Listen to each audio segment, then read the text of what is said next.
아멘. 지금 이 시간 정세훈 목사님 나와주셔서 잡은 것이 없지만은 라는 제목으로 하나님의 말씀 증거해 주시겠습니다.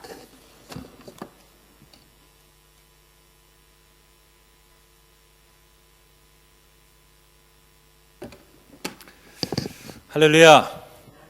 네, 반갑습니다. 하나님께서는 예배하는 자를 찾으시고 또 예배하는 자를 기뻐하시고 또 예배하는 자들에게 주의 은혜를 더해 주십니다. 오늘 이 저녁에 이 아침에 진심으로 예배하는 여러분들 가운데 하나님께서 주시는 귀한 은혜가 넘치시기를 주님의 이름으로 축원합니다. 여기 신성 장로교회 맞는 것 같은데 여기 장로교인들이 좀 아멘이 좀 작더라고요. 그죠? 다 같이 한번 크게 아멘 한번 해볼까요? 아멘. 네, 아멘하여 하나님 앞에 화답을 드리고 영광을 돌리자 그랬거든요. 하나님 말씀에 아멘하고 순종하는 것이 복된 일이다, 그런 생각이 듭니다. 오늘 누가복음 말씀을 통해서요, 잡은 것이 없지만 이라는 제목으로 함께 말씀을 나누려고 합니다. 한 주간 살면서 혹시 좀 마음이 상한 일이나 좀 괴로운 일들이 있으셨습니까? 살다 보면 누구나 그렇듯이 마음이 상할 때가 종종 있습니다. 속상하다 하고 싶지 않아도 마음속에서 그런 말들이 나올 때가 많이 있거든요. 강한 자나 약한 자나 누구나 그럴 수 있고요. 또 작은 일, 또 아무것도 아닌 일 같은데도 마음이 상할 때가 종종 있습니다. 눈물의 선지자 예레미야만 상처를 받는 것은 아니더라고요. 불과 비를 내렸던 강철 같은 선지자 엘리야도 마음이 상해서 하나님 앞에 차라리 저를 죽여주십시오 하고 로뎀나무 밑에서 한탄하듯 기도한 적이 있었던 것을 우리는 다 알고 있습니다. 사람들은 실수하고 나서 마음이 상할 때가 많습니다. 자기가 실수해놓고도 마음이 상하거든요. 제가 오늘 아침에 좀 마음이 상했습니다. 여러분 잘 모르시겠지만 제가 여기 와서 설교한다고 양복을 한 벌을 딱 준비해서 왔는데요. 앞에 있는 분들은 보셨나 봐요. 아니에요. 아침에 옷을 딱 입으려고 보니까요, 다른 걸 갖고 왔더라고요. 위아래가 좀 달라요. 그래가지고 야, 이거 큰일 났다. 이거 처음 설교하러 와가지고 좀 좋은 모습 보여야 되는데 양복이 달라가지고 좀 큰일 났다. 옷을 입으려고 하니까 좀 마음이 상하더라고요. 자기가 실수해놓고도 마음이 그렇게 좀 상할 때가 있습니다. 때로는 다른 사람 때문에 속이 상하기도 합니다. 남편 때문에, 아내 때문에, 때로는 자녀들 때문에, 이웃 때문에 괜히 자존심이 상하기도 하고요. 상처를 받을 때가 종종 있습니다. 때로는 건강 때문에 마음이 상하기도 하더라고요. 육체적인 문제인데 그래 마음에까지 영향을 미쳐요. 많이 피곤하고 힘들고 괴로우면 마음까지 상하고 모든 것이 다 피곤하고 귀찮은 게 우리의 마음이기도 합니다. 이민 생활이 또 우리의 마음을 상하게 하더라고요. 저도 그렇게 길지 않은 이민 생활을 했습니다. 코스타리카에서 8년 정도 있었는데요. 이민 생활 하면 할수록 잘 적응이 되고 괜찮을 것 같은데요. 이민 생활이라는 게 때로는 도대체 적응이 안 되고요. 이해가 안 되는 일이 참 많고 오히려 상처가 되는 일들이 종종 있는 것을 보게 되더라고요. 그리스도인들은 또 교회 때문에 상처를 받을 때가 있더라고요. 은혜 받으려고 하고 마음에 평안이 있고 또 믿음대로 살고 싶은데 때로는 교회 때문에 좀 마음이 상할 때가 많이 있는 것이 사실은 현실입니다. 요즘은요 또 남의 교회 때문에 상처를 받기도 하더라고요.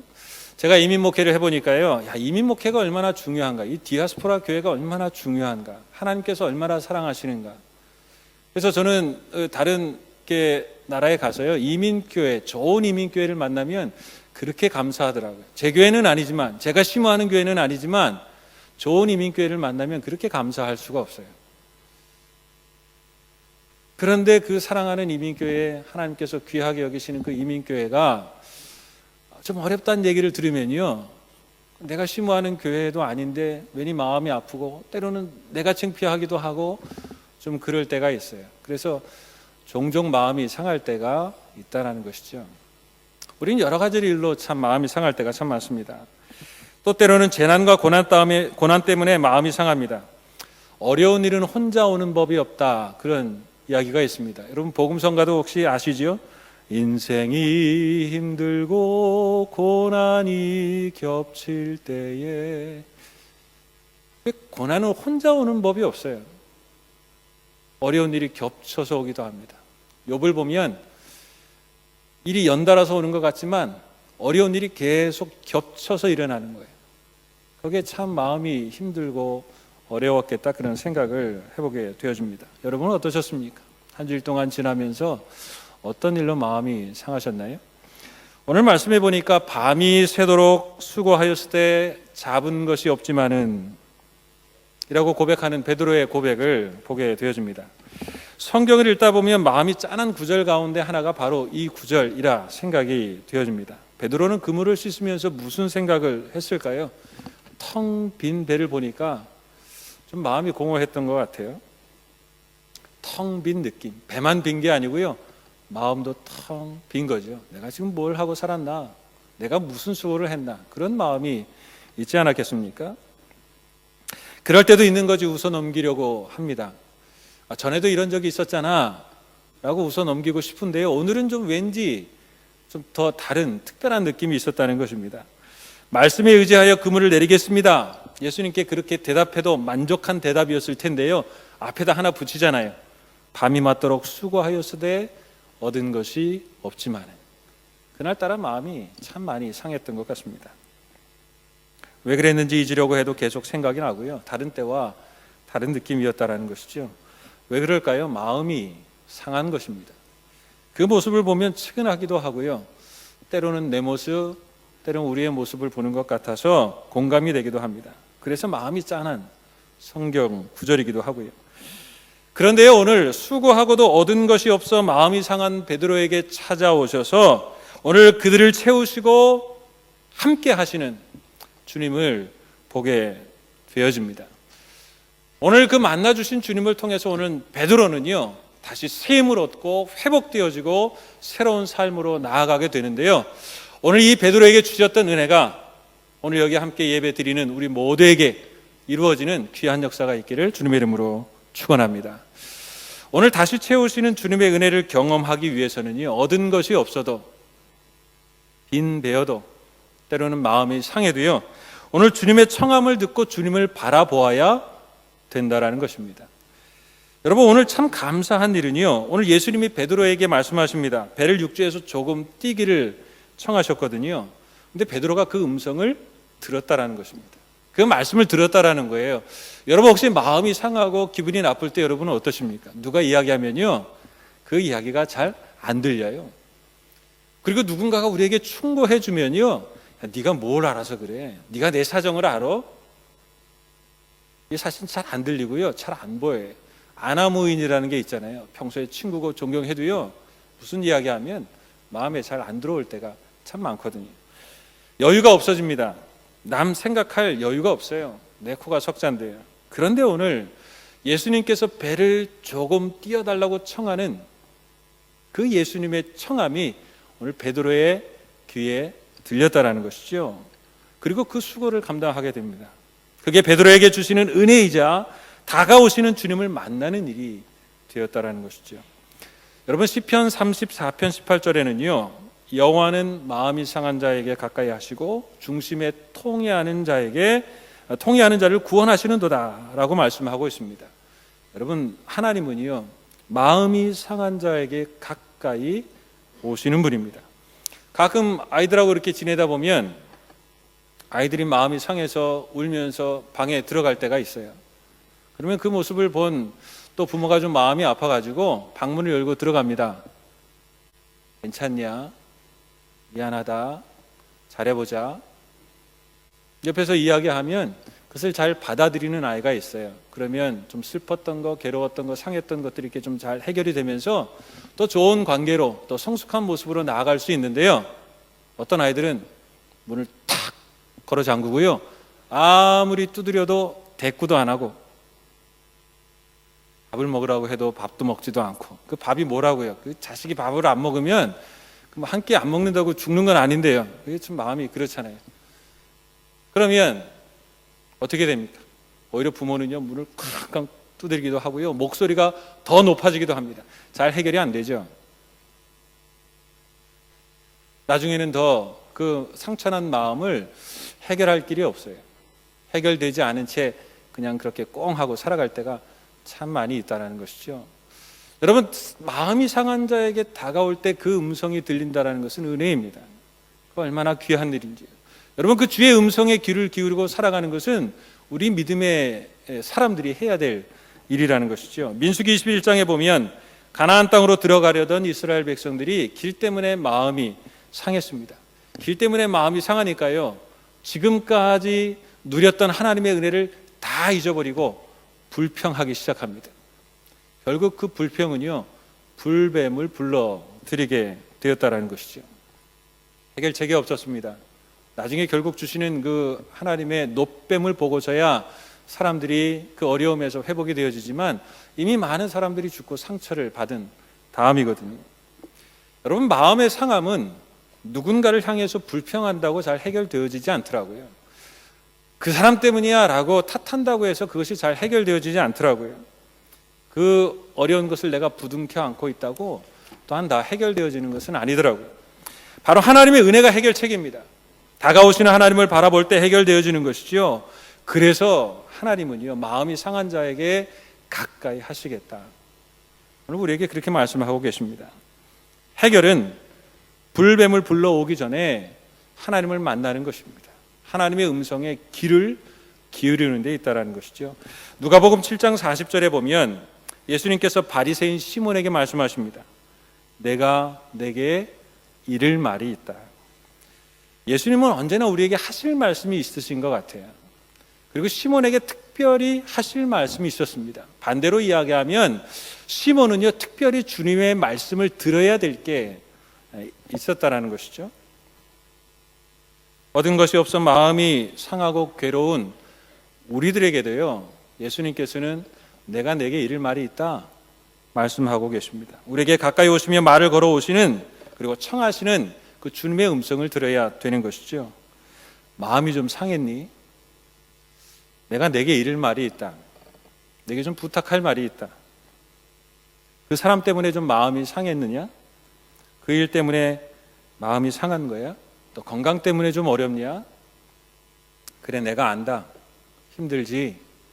오늘 우리에게 다가오시면서 말씀해 주신다라는 것이죠. 그렇지만 이렇게 힘들고 어렵지만 그래도 내가 너를 인도하고 다스리고 있다면 그 안에 내 뜻이 있지 않겠니? 한편으로는 나를 좀 생각하고 네가 좀 참아주면 안 되겠냐? 그리고 네가 먼저 다가가서 손을 내밀고 용서하고 그 문제를 좀 해결하면 되지 않겠냐? 우리에게 다가오시면서 말씀하는 것이죠. 한편으로는요, 뒤집어 보면 네가 잘못한 부분도 있잖아. 또 우리의 잘못한 부분들을 깨우쳐 주신다라는 것이죠. 우리에게 말씀하시고 우리를 주님 앞으로 청하신다라는 것입니다. 시편 42편에 보면 내가 어찌하여 낭망하며 괴로워하느냐, 너는 내 하나님을 바라라 말씀하고 있습니다. 여러분, 이것은 우리가 꼭 기억해야 할 말씀입니다. 마음이 상한 우리가 낙심하고 절망해야 할 순간이 있을 때 그냥 다 내팽겨쳐 버리는 게 아니고요, 오늘 주님을 바라볼 수 있는 기회로 오늘 우리에게 다가오셔서 우리에게 말씀하시고 우리를 회복시켜 주시는 주님의 사랑을 만나야 될 그러한 시간이라는 것입니다. 그때 주님은 우리의 상함을 치료하시고 회복시켜 주신다라는 것이죠.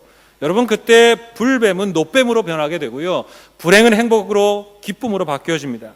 예수 안에서 모든 부정은 사라지고 긍정이 남게 되는 것입니다. 예수님은 베드로의 빈배에 찾아오셨습니다. 그리고 조금 뛰기를 청하셨죠. 베드로는 주님의 음성을 듣고 그 빈배로 주님을 초청하고요, 자기의 빈배를 예수님께 내어놓았습니다.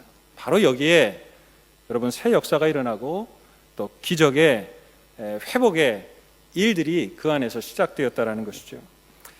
예수님께서 베드로의 빈배를 사용하심으로 그 인생을 다시 채우시고 회복시켜 주셨다는 것을 여러분 기억하시기 바랍니다.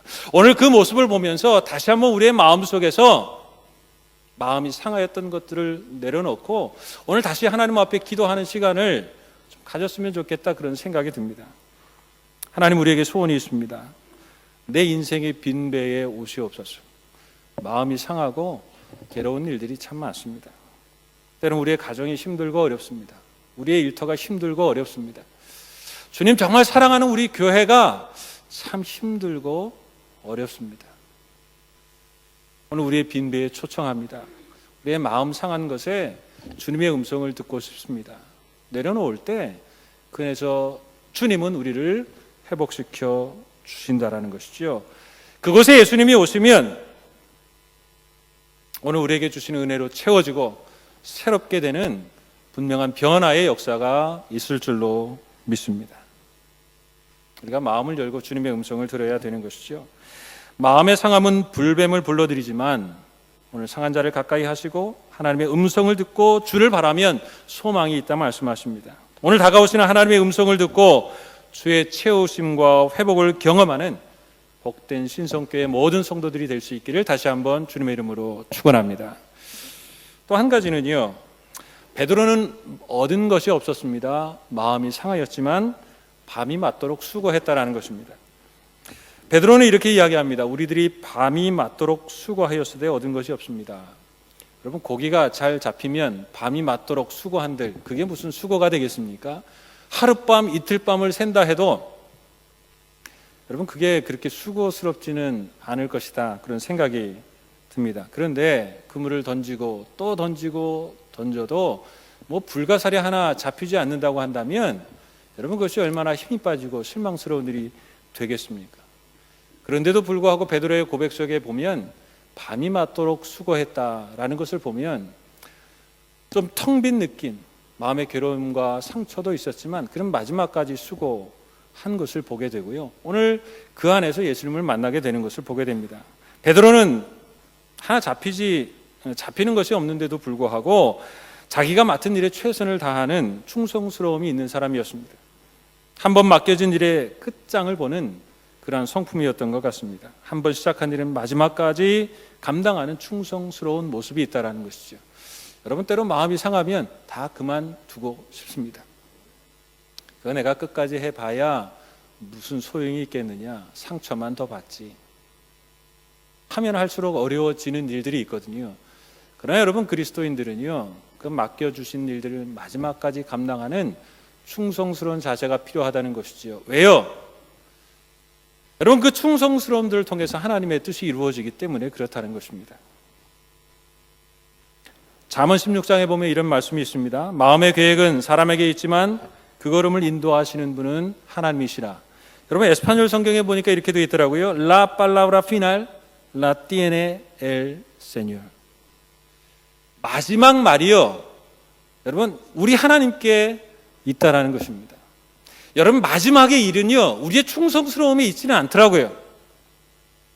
마지막의 일은요, 하나님의 말씀에 있습니다. 그렇기 때문에 우리가 힘들어도 어려워도 하나님의 말씀을 감당하고 살아가는 거예요. 실패한 듯 보여도 결제가 하나님께 있어요. 그 일을 이루시는 분이 하나님이십니다. 여러분, 성공한 듯 보여도 우리가 교만하지 말아야 될 이유가 거기에 있습니다. 여러분, 내가 성공했다고 해서 되는 게 아니에요. 라 팔라브라 피날, 마지막 결제는 하나님이 하시기 때문에 그래요. 그저 우리는 맡겨주신 일을 충성을 다해서 감당하는 것이죠. 그러면 하나님께서 때가 되면 이루어 가는 것입니다. 얻은 것이 없어 보여도요, 여러분, 마지막 결제는 하나님 앞에 있습니다. 밤새 수고하고 실패한 것 같아도요, 여러분, 마지막 결제는 하나님께서 하신다라는 거예요. 오늘 힘들고 어려운 일 있습니까? 오늘 우리에게 맡겨진 일들이 있습니까? 하나님의 뜻은 분명한데 이걸 해야 되나 말아야 되나 갈등하는 일이 있습니까? 오늘 얻은 것이 없고 또 수고했는데도 불구하고 잡은 것이 없고 마음이 상하기는 했지만 오늘 마지막 결제가 하나님 앞에 있다는 사실을 오늘 말씀 속에서 보게 되어집니다. 우리가 잘 아는 요셉이 있습니다. 외국에 팔려오게 됩니다. 이 내 팔자가 무슨 팔자여가지고 부모 형제 다 잊어버리고 이곳에 와서 내가 살아야 되나, 말도 잘 안 통하고 문화도 안 통하는 잘 모르는 곳에서 내가 이렇게 살아야 되나, 어영부영 살지 않았던 것 같습니다. 그 사람은 종이었고 말단이었는데도 불구하고 열심히 살았던 것 같아요. 얼마나 열심히 사는지 그 주인이요, 이 녀석 참 신통하네, 우리의 집에 모든 일을 맡겨도 되겠는데? 그 주인의 부인이 계속 유혹을 합니다. 날마다 유혹했다 그랬거든요. 근데 날마다 유혹하는데도요, 뭐예요? 날마다 가서 일했다는 거예요, 여러분. 참 어렵잖아요. 근데 이 사람은 자기가 맡겨진 일에 충성을 다했습니다. 그러다가 보니까 마음이 상해요. 억울한 일을 당합니다. 옥에 갇히게 되었어요. 여러분 얼마나 마음이 상했을까요? 그러면 해도 안 되는구나. 해도 안 되는구나. 이 외국에 나와서 혼자 열심히 살아보려고 했는데 이게 정말 안 되는구나 생각했을런지 모르겠어요. 근데 여러분 감옥에 갇히게 됐잖아요. 뭐 저와 여러분이 다 동일한 경험이라고 생각이 되는데 우리가 감옥에 가본 경험이 없어요. 감옥에 가면 뭘 열심히 해야 되는지 잘 모르겠습니다. 근데 감옥에서도 아무튼 뭔가를 열심히 한 것 같아요. 참 희한한 녀석이네. 감옥에서도 저렇게 즐거울까? 감옥에서도 뭘 저렇게 열심히 해? 보니까요 사람이 괜찮거든요. 그러니까 그 옥을 감당하는 사람이요, 야 네가 이 옥에 전체적으로 처해야 하는 일들을 네가 좀 다 감당해라. 모르겠어요 뭘 열심히 했는지. 근데 아무튼 그 안에서도 억울한 일을 당하고 갇혀 있는데도 불구하고 열심히 했다라는 거예요. 실패하는 것 같았습니다. 억울합니다.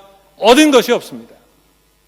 근데 여러분 결국 하나님께서 그를 애굽의 총리로 결제하셨다라는 거예요. 라빨라브라 피날. 그 마지막 말은 하나님께 있었다라는 것이죠. 실패한 듯 얻은 것이 없어요. 그렇지만 종인데 감옥 안에서 열심히 일했죠. 그러한 자에게 하나님께서 라빨라브라 피나를 하나님께서 주시게 된다라는 것입니다. 사도 바울은 회방하는 일을 열심히 했습니다. 대충 하지 않았던 것 같아요. 그러니까 그 근방의 사람들이 다 그를 두려워하고 싫어했어요. 그런데 예수님께서 은혜를 주시고 그 방향을 바꾸어 주시니까요, 여러분 그 동일한 열심으로 주님을 섬겨가는 것을 보게 되어집니다. 여러분 오늘 우리의 삶을 열심히 살아야 되는 것입니다. 실패한 것 같고 얻은 것이 없는 것 같지만 주님이 맡겨주신 일 최선을 다해야 되는 것이죠. 하나님이 결제하시기 때문에 그렇습니다. 제가 군대 생활할 때요, 제일 기분이 나쁜 때가 언제냐면 제가 이제 워카도 신고 그러면 좀 키가 크니까 좀 앞자리에 씁니다. 그러면 얼마나 좋은지 몰라요. 앞에 거치는 것도 없고요. 앞으로 가 하면 쫙 저를 따라오는 것도 아닌데요. 앞에 쫙 서가면 뒤에서 쫙 쫓아오잖아요. 얼마나 좋은지 몰라요. 기분 나쁜 순간이 옵니다. 어떤 순간인 줄 아세요? 앞에 지휘해 가던 사람이요, 뒤로 돌아가. 딱 방향이 바뀌면 제가 앞에서 이렇게 막 으쓱대고 좋았다가도요, 탁 뒤돌았으면 맨 꽁찌가 되더라고요. 여러분 우리의 삶은 우리에게 달려있지 않아요. 라빨라브라 피날. 결제는요 하나님이 하시는 거예요. 하나님께서 방향을 바꾸시면 여러분 그것이 새로운 일이 되고요, 회복의 일이 되고요, 배가 가득 찬 일이 될 수 있다라는 것입니다. 오늘 우리가 하나님 말씀 앞에 순종하고 살아가는 것이 참 중요하다는 것이죠. 여러분 세 번째는요, 얻은 것이 없지만 순종해야 되는 것입니다. 말씀에 보면 말씀을 마치시고 베드로에게 이야기하십니다. 그랬더니 그 말에 베드로가 순종하고 있는 것을 보게 됩니다. 깊은 데로 가서 그물을 던져라. 밤새 일하고 이제 다 정리하느라고 배도 올려놨고 그물도 정리했는데 피곤한데요, 여러분 다시 깊은 데로 가서 그물을 던지라. 그 말에 순종하기 참 쉽지 않습니다. 그리고 다른 성경학자들의 이야기를 보면 낮에는요 고기들이 얕은 데 있대요. 깊은 데 그물을 던지는 게 아니에요. 근데 예수님께서 깊은 데 그물을 던지라는 것이죠. 그러니까 베드로가 가지고 있었던 경험과 지식과는 좀 달라요. 그런데 예수님께서 깊은 데로 가서 그물을 던지라 이야기할 때 그 말에 순종하며 나아갔다라는 것이죠. 저는 아브라함과 이삭의 순종을 보면서 그런 생각을 하게 되었습니다. 순종이라는 것은 올라갈 때는 힘들지만 내려와서 기쁜 게 순종이라는 것이죠. 아브라함에게 내 아들 이삭을 바치라 이야기합니다. 그리고 3일 길을 가게 되거든요. 여러분 그 3일 동안 얼마나 힘들었을까요? 아브라함이요. 우리가 부모된 입장이라고 생각하면 여러분 그 3일은요 차라리 내가 죽는 게 낫지 얼마나 괴로운 일이었을까요? 그리고 산을 올라가는데 아버지 이 땔감은 있는데 그 제세할 양이나 동물이 없는데요, 바로 너야. 이야기해 줄 수도 없고 여러분 얼마나 마음이 괴로웠을까요? 그 3일 동안은요, 산을 오르는 동안은요 너무너무 괴로웠을 거예요.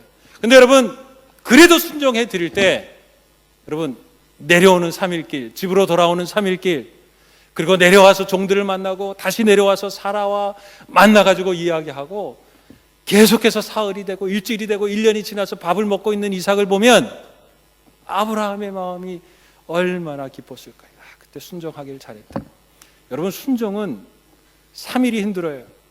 올라가는 길이 힘들어요. 그러나 순종하고 나면 그 순종으로 말미암아 그 일생을 복되게 하신다는 사실을 믿고 하나님 앞에 순종하며 살아가는 우리 모두가 될 수 있기를 주님의 이름으로 축원합니다. 그 말씀대로 행하면, 순종하면 어려움도 있고 장애물도 있습니다. 그러나 순종하고 나면 기쁨이 있고 기적이 있다는 것이죠. 얻은 것이 없을 때에도 순종해야 합니다. 다시 해야 합니다. 더 깊은 것까지, 그동안 순종하지 못했던 부분까지 더 순종하기를 결단해야 되는 것이죠. 무슨 말씀을 하시든지 순종을 하는 자세가 필요한 것입니다. 2015년 신성교회 표어가 믿음의 주, 온전하게 하시는 예수를 바라보자 이더라고요. 이민생활하다 보면 마음이 상하면 온전케 하시는 주님은 온데간데 사라지고요, 온전히 바라보지 못할 때가 있습니다. 때로는 교회가 어려우면 믿음의 주를 바라보기가 참 어렵더라고요. 사람들 때문에 상처가 되면 믿는 사람들이 왜 그래? 그러면서 믿음의 주를 바라보기가 참 어렵더라고요. 그런데 오늘 베드로를 통해서 주시는 말씀을 보면 오히려 얻은 것이 없을 때, 마음이 상할 때 우리가 더 해야 하는 것은 믿음의 주요 온전케 하시는 예수를 더 힘있게 의지하고 바라보는 것입니다. 혹여나 여러 가지 일들 때문에 이민생활과 교회와 여러 가지 일로 마음이 상하셨습니까? 오늘 베드로처럼 다시 주의 음성에 귀를 기울이고 주님을 바라보고 오늘 우리에게 맡겨주신 일을 포기하거나 남겨두지 마시고 다시 새롭게 충성하고 오늘 하나님 말씀에 더욱더 충성하여서 오늘 다시 우리를 회복시키시고 우리를 채우시고 복되게 하시려는 하나님의 은혜를 모두 경험하고 살아가는 우리 모두가 될 수 있기를 다시 한번 주님의 이름으로 축원합니다. 기도하겠습니다. 사랑의 하나님, 우리의 삶의 형편과 마음을 주님 아십니다. 그러한 우리들에게 찾아오셔서 말씀해 주실 때 주의 음성이 들려지는 복된 은혜가 우리 가운데 넘쳐날 수 있도록 함께해 주시옵소서. 실패한 듯 보이고 얻은 것이 없는 것 같지만 모든 결제는 하나님이 하십니다. 하나님의 뜻이라면 뒤로 물러가지 않도록 도와주시고 마지막까지 순종하여서 오늘 하나님의 선하신 뜻을 함께 누리고 달려가는 모든 하나님의 백성들이 될 수 있도록 인도해 주시옵소서. 감사하며 예수 그리스도의 이름으로 기도하오나이다. 아멘.